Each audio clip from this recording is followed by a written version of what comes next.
Hola a todos, mi nombre es Camilo Andrés Sotelo Rodríguez, estudiante de Ingeniería Industrial de la Universidad Nacional Abierta a Distancia.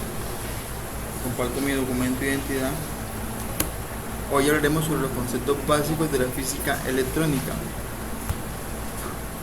Conceptos mencionados que son los siguientes: carga eléctrica, diferencia de potencial, intensidad de corriente, densidad de corriente, resistencia eléctrica. A continuación, una pequeña introducción sobre la física electrónica, que es una rama de la física que se centra en el estudio de los fenómenos eléctricos y magnéticos en relación con los electrones y otras partículas subatómicas. Conceptos claves mencionados anteriormente. Como primer punto, hablaremos sobre la carga eléctrica. La carga eléctrica es una propiedad fundamental de las partículas subatómicas, como los electrones y protones, que determinan su interacción electromagnética. Según el modelo estándar de la física de partículas, existen dos tipos de carga eléctrica, positiva y negativa. La carga eléctrica se representa con la letra Q y se mide en unidades llamadas coulombs. Los electrones tienen una carga eléctrica negativa, mientras que los protones tienen una carga eléctrica positiva, donde es la carga elemental más pequeña conocida. El principio básico de la carga eléctrica es la ley de conservación de la carga, que establece que la carga total en un sistema aislado se conserva, es decir, la carga no puede ser creada ni destruida, solo transferida o redistribuida. Además, la carga eléctricamente tiene la capacidad de ejercer fuerzas entre sí.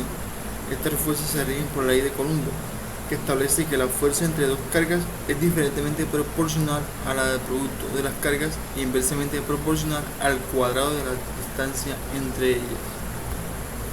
Como segundo concepto tenemos la diferencia de potencial. La diferencia de potencial o voltaje es una medida de fuerza electrónica entre dos puntos en un circuito eléctrico. Esta diferencia de potencia es creada por una fuente de energía, como una batería o una fuente de alimentación, y se mide en unidades de voltios, representadas por la letra V. El voltaje es esencial para el funcionamiento de dispositivos eléctricos, ya que impulsa el flujo de corriente a lo largo del circuito. Cuanto mayor sea la diferencia potencial, más fuerza habrá para impulsar la corriente eléctrica. Además, la diferencia de potencial permite realizar tareas como encender una bombilla o alimentar un electrodoméstico. Como tercera tenemos intensidad de corriente. Es una medida que indica la cantidad de carga eléctrica que pasa por un punto en un circuito o un intervalo de tiempo determinado. Se mide en amperios, representados por la letra A, y se define como cada cantidad de carga que pasa por un punto.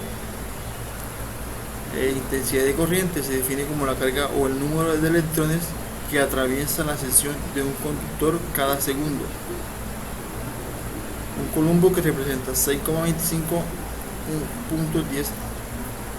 a la 18 electrones. La intensidad de corriente se mide con un amperímetro que se conecta en serie.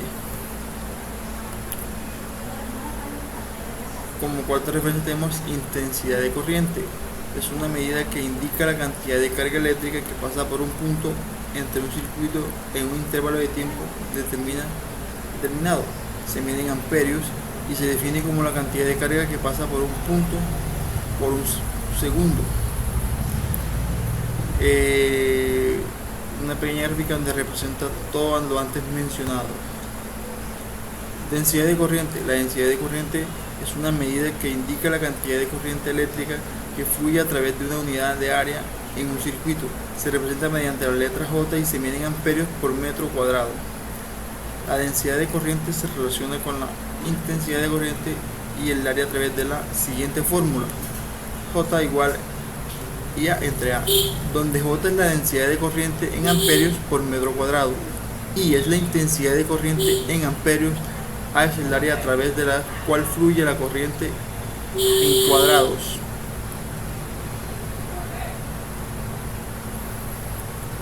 La densidad de corriente puede variar a lo largo de un conductor, especialmente si su sección transversal no es uniforme. En estos casos se utiliza la densidad de corriente promedio, que se calcula dividiendo la intensidad de corriente total entre el área total.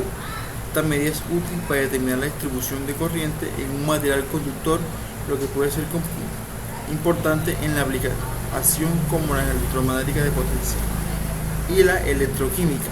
También es útil para evaluar la eficiencia y capacidad de manejo de corriente de un material conductor en diferentes condiciones. Resistencia eléctrica. Es una propiedad de los materiales que se opone al flujo de corriente eléctrica. Se puede definir como la capacidad de un material para dificultar el paso de los electrones a través del cuanto mayor sea la resistencia de un material, que se representa por la siguiente imagen que tenemos representada aquí. Aquí tenemos una pequeña demostración de cómo se representa la potencia, la intensidad, la tensión, la resistencia. La potencia se representa en vatios, la intensidad en amperios, los voltios y la resistencia en ohmios. Muchas gracias.